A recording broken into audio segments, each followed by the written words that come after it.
Africa is the most linguistically rich continent on Earth. Yet, strangely, most African countries do not use African languages officially. Instead, they use English, French, Portuguese, or Arabic, languages brought by outsiders. So why did this happen, and why does it still continue today? Let's break it down simply. 1. Colonizers replaced language. When Europeans colonized Africa, they understood something powerful. Control the language, and you control the people. So they banned African languages in schools, introduced English, French, and Portuguese as the languages of intelligence, and made African children feel their own languages were inferior. Just one generation of this was enough to cause massive language loss. 2. Africa has too many languages for one national language. Africa has over 2,000 languages. Most countries have between 30 and 70 languages, and many ethnic groups don't understand each other. So when independence came, leaders faced a hard choice.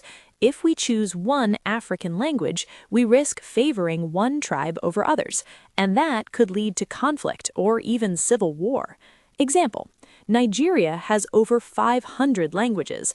Choosing Yoruba, Igbo, or Hausa would immediately create tension, so English, the neutral outsider, became the compromise. 3. Colonial languages became the language of power. By independence, African elites, politicians, teachers, civil servants, were already trained in colonial languages. If countries suddenly switched to indigenous languages, governments would stall, education systems would collapse, and millions wouldn't understand official documents. So colonial languages remained the easiest way to run the state. They became the key to jobs, education, trade, and diplomacy. 4. African languages were not standardized. Colonial languages came with grammar books, dictionaries, spelling rules, universities. Most African languages didn't. After independence, very few governments invested in standardizing their languages, except places like Tanzania with Swahili, Ethiopia with Amharic, Rwanda with Kinyarwanda. For most countries, keeping the colonial system felt easier than building a new one from scratch. 5. Colonization ended, but globalization strengthened colonial languages. Today, English and French are global power languages. They connect countries to global markets, tourism, international organizations, and education abroad. So leaders face a dilemma: remove English and risk isolation. Keep English and local languages remain sidelined. This is the language trap Africa is still stuck in.